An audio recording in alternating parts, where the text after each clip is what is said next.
Hello everybody, I am Ben from Team Panic, and today we're going to be looking at the effectiveness of the silicone wheels that I cast up in a previous video. Now, in that previous video I was trying various different types of silicone wheel recipes, that's the word I'm looking for, and in this video I have redone a whole bunch of those with the right type of silicone this time, and also only using the glycerin recipe that I used last time. The ones that had cornstarch in them came off a little powdery. They probably would have been different with the real silicone in them, but I figured that it was best to try something that I knew was going to come off kind of silicone-y. So like I said, I've done up a bunch of these, and these come out of the mold and look quite good. They obviously do need a little bit of cleanup at the moment. There's a thin skin of silicone down on the bottom of most of these parts that I need to clean up. And also I would like to point out I actually updated my molds, and these molds I might even actually make available on Thingiverse in the near future. They're very simple. You literally take the rubber band that holds them together off and then use the little tabs to push down on the table, and that should release the thing enough that you can get your fingernails in underneath it, or even your not fingernails, because I don't have fingernails, and to get that off, and then the actual tire should just slide right out of there, just like that. This one seems like I kind of went a little bit too far with the oil that I was using as a mold release, because it's still quite slippery and slimy, but that's something to look at the end of the video when I talk about the actual outcomes of this. Now, on the previous video, there was talk about whether you should run flat or you should run ridges on these things. And that's one of the things we're going to be testing today, is which one is more effective, the flat, smooth tire or the ridgy tire. Now, the science behind this is that the flat tire should give you more grip because it's got more surface area, more contact area hitting the ground at any given time. The ridgy tires are more designed based on like actual car tires and bike tires and things, but the reason that those tires are designed that way is the ridges help push dirt and debris out from underneath the wheels. So in a combat robot arena, it is a very flat surface normally up until the first couple of fights happens. Then there is some dust and debris and stuff all over the bottom of the place. So I'm thinking that these ridgy tires might actually give just that slight little piece of advantage in that case. But we'll see. We are going to run a bunch of fights, or I'm about to go out and do a bunch of fights for my monthly antweight meet. And we're going to run both sets of tires, and we're going to see if one of them gets pushed around more than the others. Speaking of the local antweight fight, I have now printed a brand new shell for micro dot. So this one allows me to actually have the wheels sitting out in the back here, which means that these silicone tires will sit out further than the back section there, and will actually be allowed to actually get traction. If somebody manages to get in underneath me, they will still be able to roll at that point. So that is great. Okay, I think the next thing we need to do is go and fight Microdot. Okay, so here we go for the first fight, and Microdot is fighting a different wedge in this fight. And as you can see, I started out with the flats tires because, as I mentioned, the longer the fights go on, the more dust and dirt and stuff get into this arena. So I figured I was going to give the ridgy tires the best chance at kind of pushing dirt and dust and stuff away and actually gripping well for me in the later fights. We started with the flats, and I very quickly worked out that Microdot had an issue, and that issue is that the wedge at the front is too light. So a lot of the times when I was being pushed around, that was because I had reversed a little bit and then they'd get in underneath the wedge and I just got pushed around from there. So unfortunately, this test and the following test aren't exactly conclusive because the wedge was too light for me to actually get enough push going. And I did fix this later on, but I did do the two fights with the flat wheels first.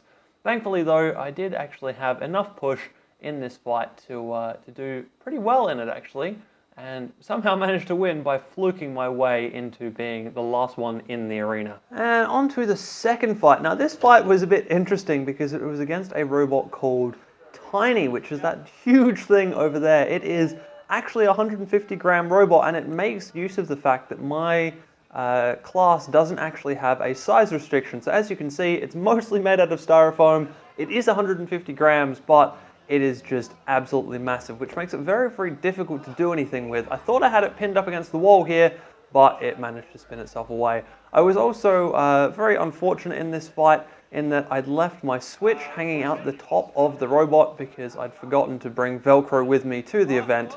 And that comes into play in a little bit here. As you can see, Tiny's basically up on top of me all the time, and in that spin there, managed to turn off the switch. So I lost this fight to the most ridiculous robot I think I've ever seen. But, you know, sometimes that happens. For the third fight, I made some changes. So I put some weight into the actual wedges by gluing some screws and some nuts and some washers in underneath there. And I also changed over to the ridgy tires. Now, this was going to be the best test of this thing because I am up against Wheelie Fast, which is one of the biggest pushers in my competition, and it consistently wins because it has a lot of traction and it is really low to the ground and it just pushes things and flips them around, and it's very, very fast as well, as you can see, and as it's named for.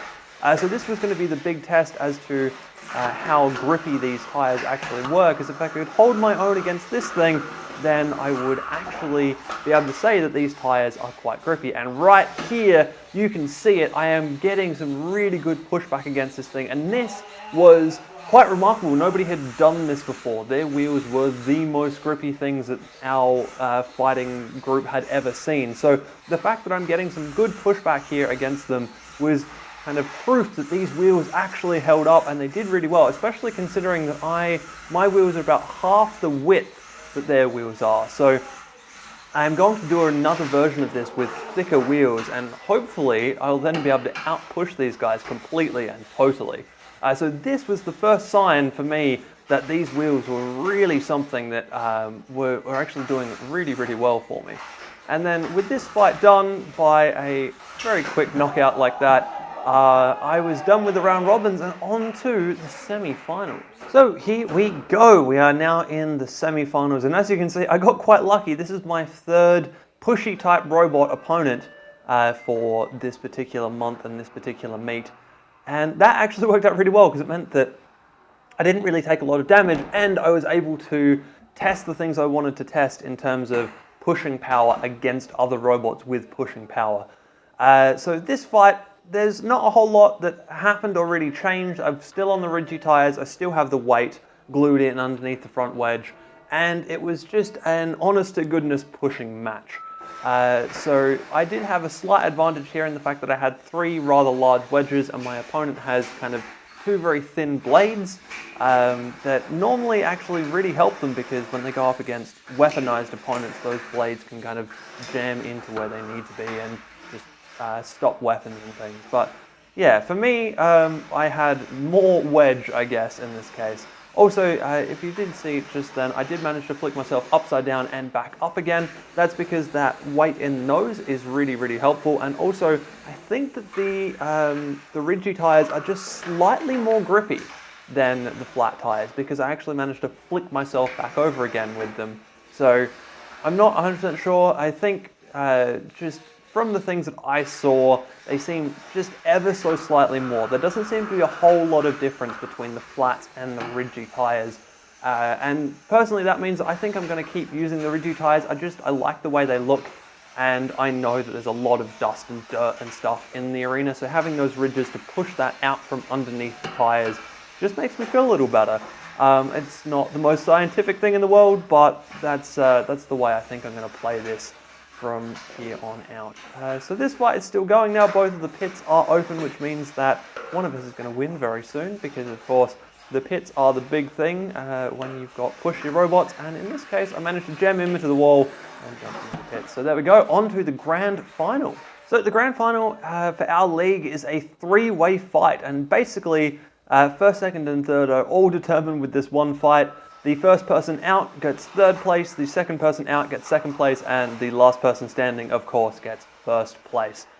So in this fight, I kind of had the plan to let these guys go at each other a little bit, and then when I got into the arena, I was finding that one of the wheels on one side was binding up a little bit, and I was having drive issues. Now, I think this is because I have, I think, a 13mm gap between where my motors mount and the outside armor of the robot.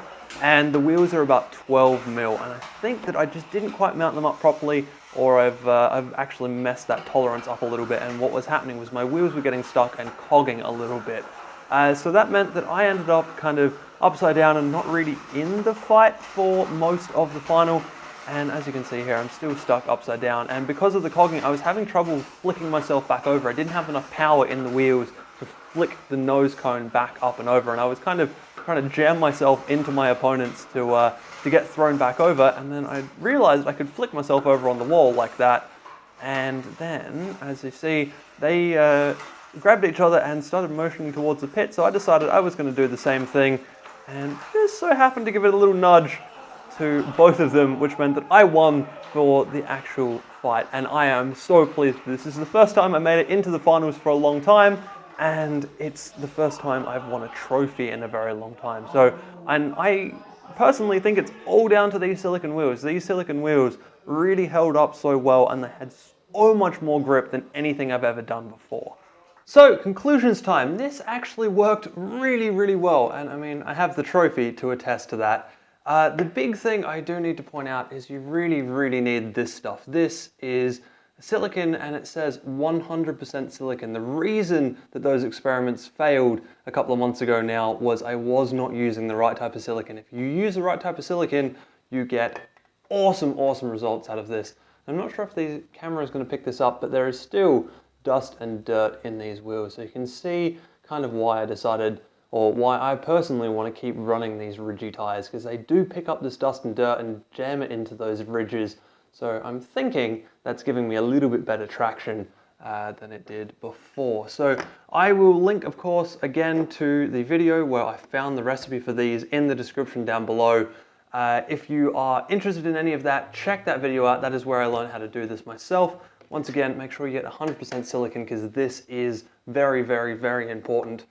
And yeah, go nuts. These things worked just so much better than I expected them to. I didn't have to glue them in place. All I did was the hub that I've printed here is 2 mil radius, has a 2 mil larger radius than the actual inside of the original mold, and just stretching them on, they held quite well. I didn't have any issues with them, and I was in a lot of matches where they got shoved sideways and there could have been issues. So there you go, that all worked out very, very nicely. So I hope you guys have enjoyed that one, and I will see you in the next video.